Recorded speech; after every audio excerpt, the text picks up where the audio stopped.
ஒரு 8ஆம் தேதி இந்தியா கூட்டணியினுடைய கூட்டம் அப்படின்னு அறிவிச்சிருக்கிறாங்க. அதுல திமுக கலந்துக்க மாட்டோம் அப்படின்னு அறிக்கை வெளியிட்டிருக்காங்க. அதாவது எங்களை முதுகுல குத்துன காங்கிரஸ் கட்சி இருந்துக்கிற இடத்துல நாங்க கலந்துக்க மாட்டோம் அப்படின்னு சொல்லியிருக்கிறாங்க. ஸோ இந்தியா கூட்டணியினுடைய எதிர்காலம் என்னவா இருக்கும்? முதல்ல காங்கிரஸ் மட்டுமே இந்தியா கூட்டணின்ற ஒரு பிம்பம் கட்டமைக்கப்படுதுல, அதை முதல்ல நம்ம அதுல இருந்து வெளியில வரணும். இந்தியா கூட்டணியில இருக்கிற முக்கியமான அனைத்து கட்சிகளுமே ஒரு கட்சி மேல மிக கோபமா இருக்கு, அது காங்கிரஸ் மேல. நீங்க வந்து சிபிஎம், சிபிஐ, மம்தாவாகட்டும், அகிலேஷ் ஆகட்டும், உத்தரப்பிரதேச அவராகட்டும், எல்லாருமே, முக்கியமா அரவிந்த் கெஜ்ரிவால், இன்னொருத்தர் கூட நம்ம சரத்பவார், சிவசேனா உட்பட இவங்க எல்லாருமே காங்கிரஸ் வேண்டான்ற நிலைப்பாடுல இருந்தாங்க இந்தியா கூட்டணி ஃபார்ம் ஆகும்போது. ஏன் அப்படி இருந்தாங்க? ஏன்னா அவங்களோட எதிர்ப்பு அரசியல் அந்தந்த மாநிலங்கள்ல செய்யறது காங்கிரஸ் தான். அவங்களுக்கு எதிரான ஒரு அரசியல் அந்தந்த மாநிலங்கள்ல அவங்க பண்றது அவங்கதான். பாஜக விட மிக மோசமாக இருக்கக்கூடியவங்க இவங்கதான் அப்படின்னாங்க. இந்த காங்கிரஸை கொண்டு வந்து ஒட்டி வைக்கிறது, காங்கிரஸுக்கு ஒரு ஃபேம் கொடுக்கறது, எல்லாத்தையும் பண்ணது திமுக தான். ராகுல் காந்தி பிரதமர் அப்படின்னு அறிவிச்ச முதல் ஆள் ஒரே ஆள் ஸ்டாலின் தான். அது 2019 அறிவிச்சாரு. 2019 நாடாளுமன்ற இதுவரைக்கும் இந்தியா கூட்டணியில இருக்கக்கூடிய யாரும் ராகுல் காந்தியை பிரதமர் கேண்டிடேட்டாக ஏத்துக்கல. 24 எலெக்ஷன்ல பிரதமர் கேண்டிடேட்டே இல்லாத கூட்டணியாகத்தான் தேர்தலை வந்து இந்தியா கூட்டணி சந்திச்சது. ஒரே ஒரு ஆள் தான் சொன்னாரு ராகுல் காந்தி பிரதமர்னு. ஆமா, அதனால அந்த கூட்டணி வந்து உடையுமா உடையாதான்னா, உடையாதுன்ற ஒரு நம்பிக்கை இருக்கு, உடையக்கூடாதுன்னு ஒரு நம்பிக்கை இருக்கு. ரெண்டாவது, காங்கிரஸை கழட்டி விடலாம். காங்கிரஸ் வேண்டாம் அப்படின்னு ஒரு முடிவுக்கு வராங்கன்னா முதல்ல சந்தோஷப்படுறது மம்தா. இன்னைக்கு அந்த மம்தா வந்து அவங்க ஆட்சியை இழந்ததுக்கு முக்கியமான காரணம் காங்கிரஸ் தான். காங்கிரஸ் செய்த எதிர்ப்பு அரசியலை ரொம்ப சாதுரியமா பாஜகவும் அங்க கையில் எடுத்துக்கிச்சு.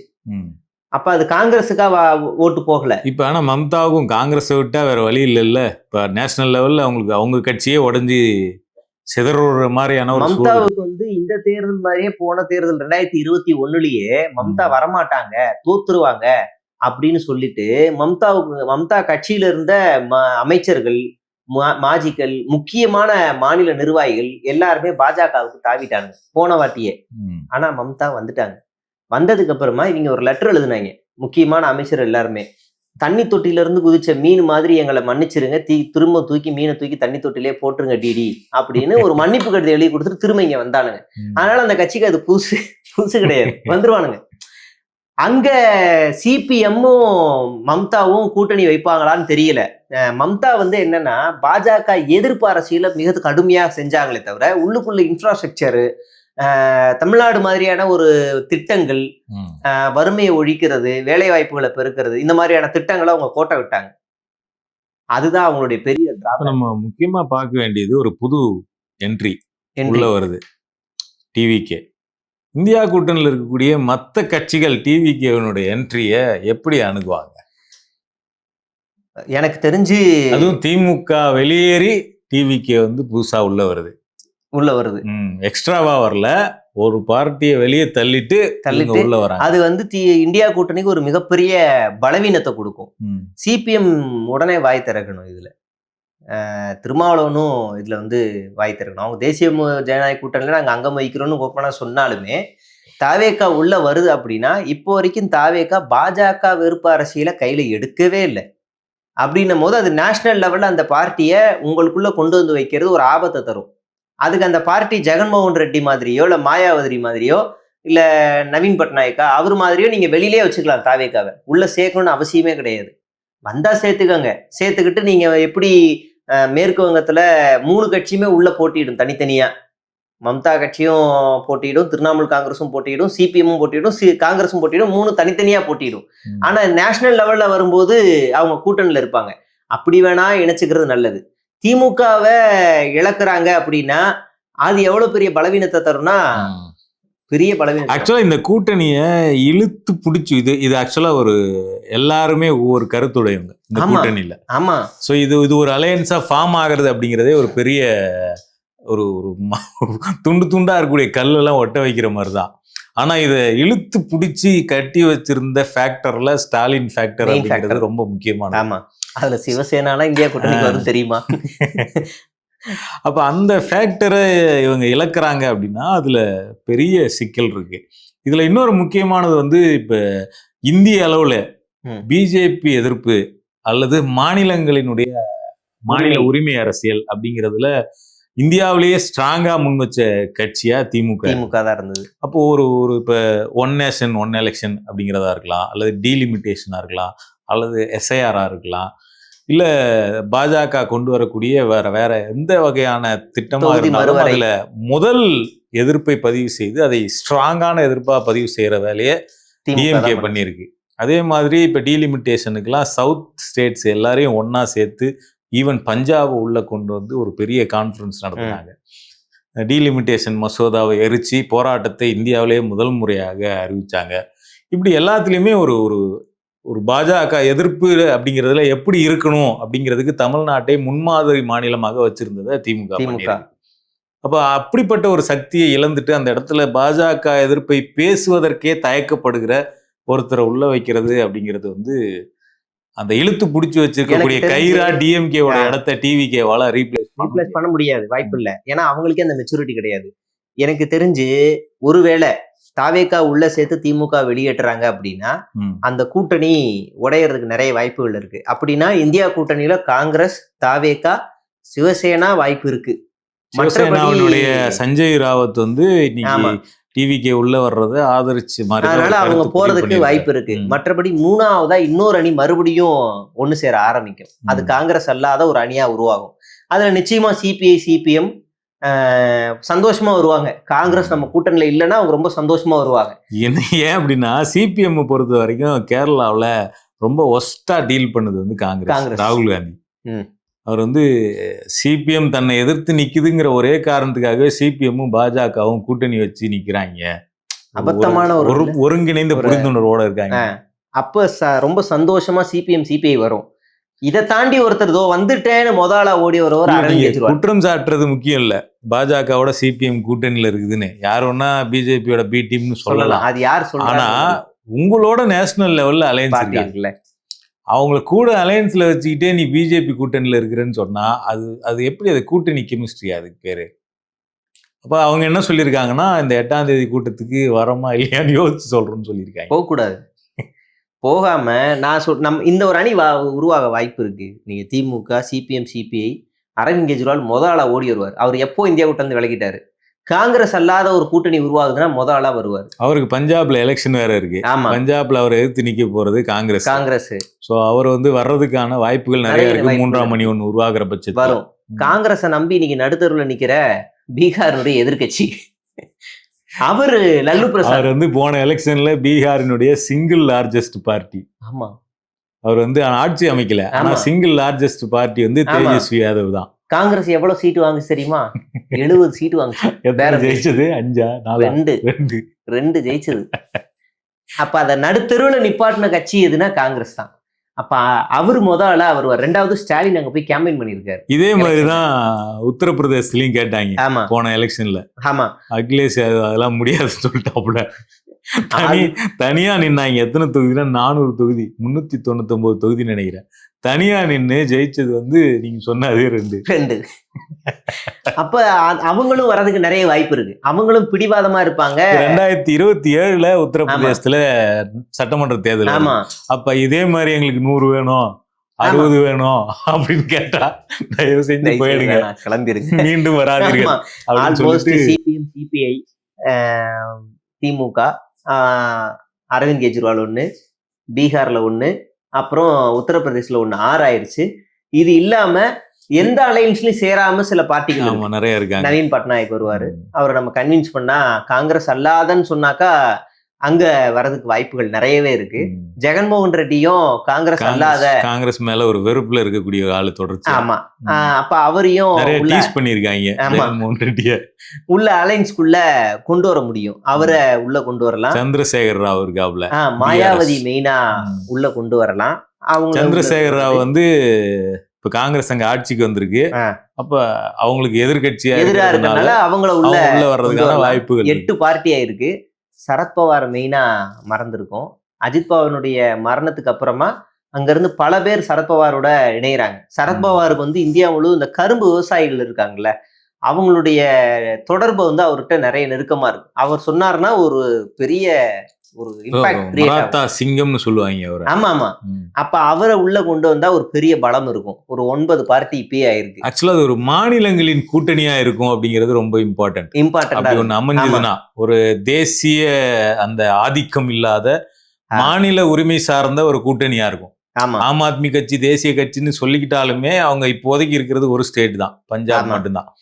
அப்ப இப்படி ஒரு கதம்பமாக ஒரு கூட்டணி உருவாகிறதுங்கிறது மாநிலத்தினுடைய உரிமையை பேசக்கூடிய, மாநிலத்தின் உரிமையை பேரம் பேசி பெறக்கூடிய ஒரு கூட்டணியா இருக்கும். ஆமா.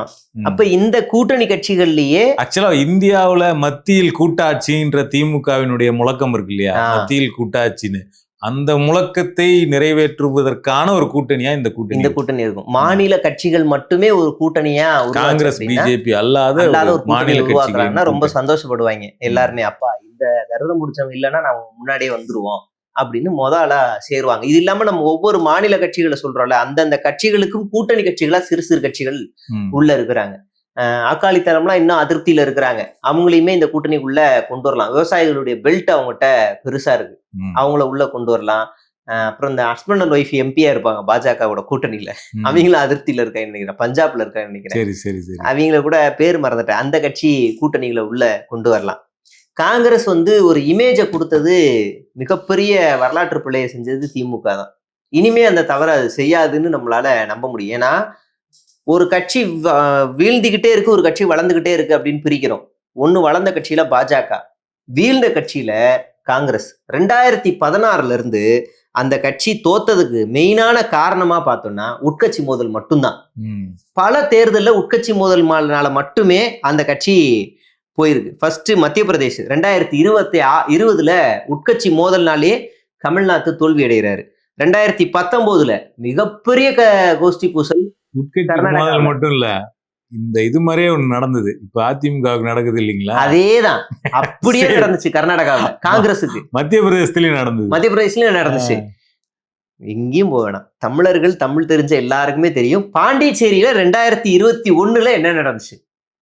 சொந்த கட்சி ஆளுங்களே மொத்தமா போய் பாஜகவுல சேர்ந்து காங்கிரஸ் கட்சியை வீழ்த்தினானுங்களா இல்லையா? பாஜகவை வளர்த்தெடுத்ததுல காங்கிரஸ் ஒரு மிகப்பெரிய பங்கு பாண்டிச்சேரியில. இன்னைக்கு 2 வாட்டி தொடர்ந்து அந்த பாண்டிச்சேரியில பாஜக ஆட்சி அமைச்சிருக்குன்னா அதுக்கு மெயின் காரணம் காங்கிரஸ் தான். அடுத்து நேரடியா மக்கள்கிட்ட தோத்த மாநிலங்களுக்குள்ள வருவோம். இங்கேயுமே அசோக் கெலட் இன்னொருத்தரும் உட்கட்சி மோதல் தான். 2023க்கு முன்னாடி நடந்த தேர்தல் ராஜஸ்தான்ல உட்கட்சி மோதல் மூலியமாவே அந்த கட்சி பிளவு ஏற்பட்டு ராஜஸ்தான்ல ஆட்சி இழக்கிறாங்க, போகுது. அங்கேயும் காங்கிரஸ் தோல்வி அடையுது. சத்தீஸ்கர்ல 2023 தோல்வி, பஞ்சாப்ல 2022 தோல்வி, 2018 மிசோரம்ல தோல்வி. அடுத்து இப்படி பல மாநிலங்கள்ல காங்கிரஸ் கடைசியா 10 வருஷத்துல தோல்வியை மட்டுமே பார்த்த அது காங்கிரஸ் தான். வந்து பெரிய அளவுல அவங்களுடைய ஆதரவு தளத்தையும் இழந்திருக்கிறாங்க. ஆமா. ஆனா இது எல்லாத்தையுமே வந்து அவங்க வந்து கன்சிடரே பண்ணாம, நாங்க வந்து இப்ப 1950 60 எப்படி இருந்தோமோ அதே மாதிரிதான் இப்பவும் இருக்கிறோங்கிற மாதிரியான ஒரு தன்மையில என்ன பண்றதுன்னா, எந்த ஸ்டேட்ல எலெக்ஷன் வந்தாலும் அடிச்சு பேரம் பேசுறது. கோவாவை மறந்துட்டோம், உட்கட்சி மோதல் அதையும் சேர்த்துக்கணும். அடிச்சு பேரம் பேசுறது. ஸோ அவங்களுக்கு ஒரு 2% இல்லை 1% ஓட் பேங்க் தான் ஒரு ஸ்டேட்ல இருக்கும். ஆனா வந்து நாங்க வந்து பலமான கட்சி. மாநிலத்துக்கு மாநிலம் பிரவீன் சக்கரவர்த்தி, அப்புறம் இந்த இன்னொருத்தர் எம்பி ஒருத்தர் 5000 ஓட்டுல ஜெயிச்சாரு ஒருத்தர், அவரு மாணிக் தாகூர் மாதிரி ஆளுங்களை வளர்த்து விட்டுருக்காங்க. மாநிலம் 2 பேர் இப்படி இருக்காங்க. வேணா பேர் மட்டும் தான் வேற, எல்லாரும் ஒரே மாதிரி இருப்பாங்க. ஸோ இந்த மாதிரி அடிச்சு பேசி வாங்கி என்ன பண்றதுன்னா அந்த ஸ்டேட் பார்ட்டியையும் தோக்கடிச்சிடுறது, இவங்களும் தோத்துடுறது. ஸோ இது வந்து என்ன ஆகுதுன்னா, மாநில கட்சிகள் வந்து அவங்கள வந்து காங்கிரஸ் மேல அதிருப்தி வர்றதுக்கு காரணமே இந்த மாதிரியான காங்கிரஸினுடைய பிஹேவியர். அப்ப இதை வந்து அவங்க கடைசி வரைக்கும் மாத்திக்க போறதே கிடையாது. இப்ப திமுக பண்ண வரைக்கும் இதை எல்லாரும் பார்த்துட்டு தான் இருக்காங்க நேஷனல் லெவல்ல, இவங்க என்னெல்லாம் பண்ணுவாங்க அப்படிங்கிறத. அதே மாதிரி இப்போ நீங்கள் டிவிகேவோட என்ட்ரி இருக்குல்ல, இப்போ பினராயி விஜயன் வருது, அவங்களோட தான் கூட்டணியில் இருக்கிறாங்க. சிபிஐ சிபிஎம் வந்து இப்போ கூட்டணி இல்லைனாலும் அவங்க ஆட்சிக்கு ஆதரவு தெரிவிச்சிருக்கிறாங்க, வெளியில இருந்து ஆதரவு. பினராயி விஜயன் வீட்டில் இடி ரெய்டு நடந்திருக்கு, டிஎம்கே கண்டிக்குது. ஆனா ஆட்சிக்கு ஆதரவு தந்திருக்கிறாங்க. விஜய் வாயை திறக்கல. ஆ, ஸோ இந்த மாதிரி வந்து நேஷனல் லெவல்ல சிபிஐ, இடி, இன்கம் டேக்ஸை வச்சு ரெய்டு நடத்தி எதிர்க்கட்சிகளை ஒடுக்கிய போதெல்லாம் வந்து அதுக்கு எதிராக திமுக குரல் கொடுத்துருக்கு. ஆமா. அப்ப அந்த நாளைக்கு இந்த கட்சிகளுக்கு ஏதாவது ஒரு பிரச்சனைனா அதுக்கு குரல் கொடுக்கறதுக்கு திமுக தயக்கம் காட்டல. ஏன்னா அதோட ஹிஸ்டரி அப்படி இருக்கு.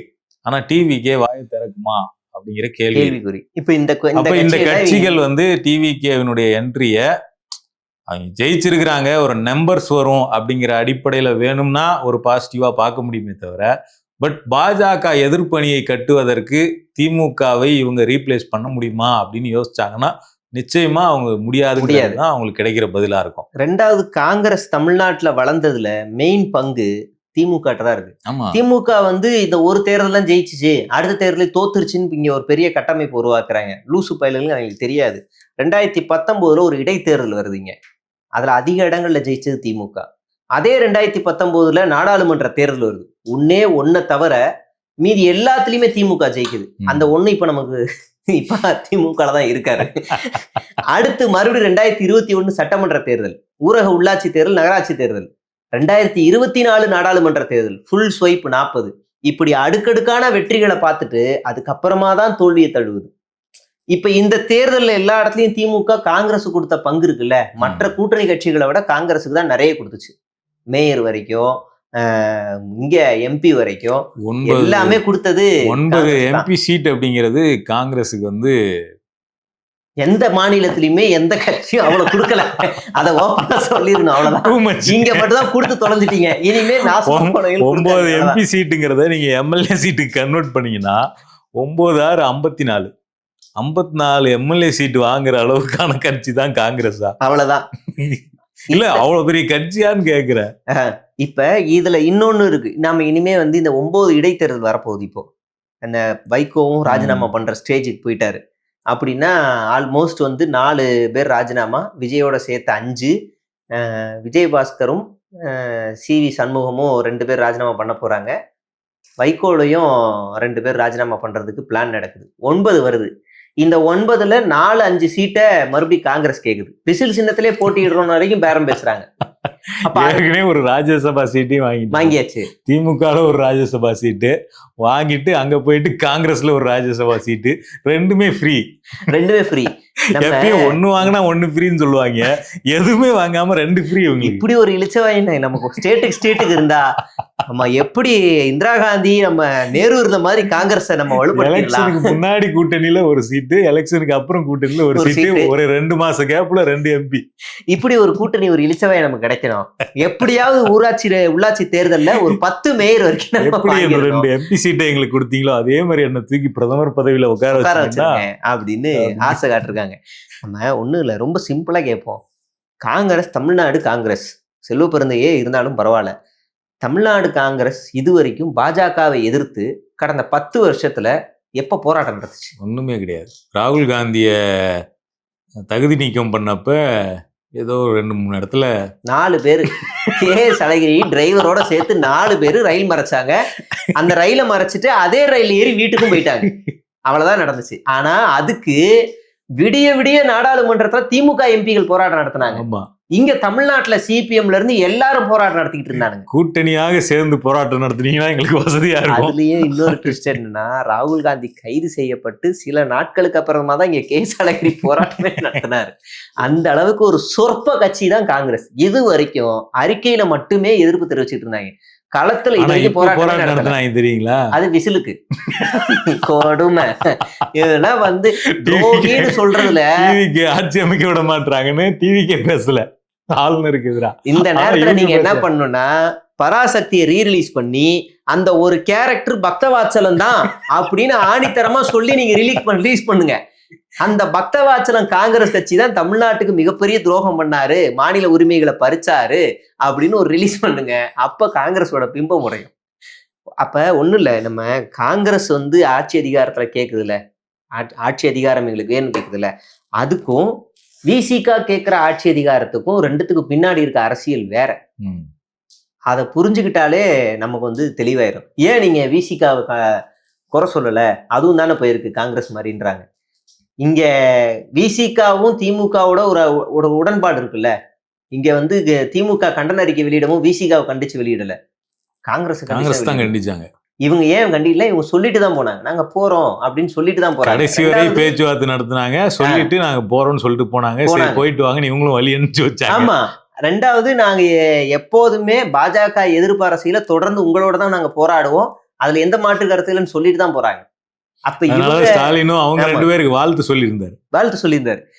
இவங்க கேட்கிற ஆட்சி அதிகாரத்துக்கு பின்னாடி ஒடுக்கப்பட்ட மக்களுக்கு ஒரு பிரதிநிதித்துவம் வேணும், அதுக்கு அந்த அதிகாரம் எங்களுக்கு வேணும் அப்படின்றது ஒண்ணு இருக்கு. இவங்க கேட்கறதுக்கு பின்னாடி அது இல்ல. இவங்க கேட்கறதுக்கு பின்னாடி சொல்ல முடியாது, வார்த்தையில சொல்ல முடியாது. ஜெயிச்சுட்டு அடுத்த நாள் பார்த்தா ஆளை காணோம், எங்கேயான்னு பார்த்தா அங்க இருக்கு, பனையூர்ல இருக்காங்க. எனக்கு தெரிஞ்சு பத்திரிகையாளர்கள்ல நான் யாரை நோட் பண்ணலன்னு தெரியல, எலெக்ஷனுக்கு முன்னாடி இருந்தே தயவு செய்து காங்கிரஸை கழட்டி விட்டுருங்க அப்படி சொல்லிக்கிட்டே இருந்தேன். ஒரே ஒரு ஆசை தான் எனக்கு, சட்டமன்றத்துல பாஜக காங்கிரஸ் இல்லாத ஒரு தமிழ்நாடு சட்டமன்றத்தை பார்க்கணும். அதுல தாவேகாவோ திமுகவோ அதிமுகவோ இல்ல தேமுதிகவோ விசிகாவோ யார் வேணாலும் இருக்கட்டும், காங்கிரஸ் பாஜக இல்லாத ஒரு சட்டமன்றம் தமிழ்நாட்டுல உருவாகணும். அது சீக்கிரம் நடந்தா நல்லா இருக்கும். அப்படிதான் இந்த தேர்தலையே நானே சொன்னேன், 25 வாங்கினா 27 வாங்கினா எனக்கு என்ன, அவங்க தோத்தாலே எனக்கு சந்தோஷம் தான், அப்படிதான் தேர்தலுக்கு முன்னாடியே சொன்னேன். இப்பயும் அதே நிலைப்பாடுல தான் இருக்கு. ஏன்னா இவங்க வந்து தமிழ்நாட்டுடைய ஒரு இவங்க வந்து விரட்ட வேண்டிய ஆளு.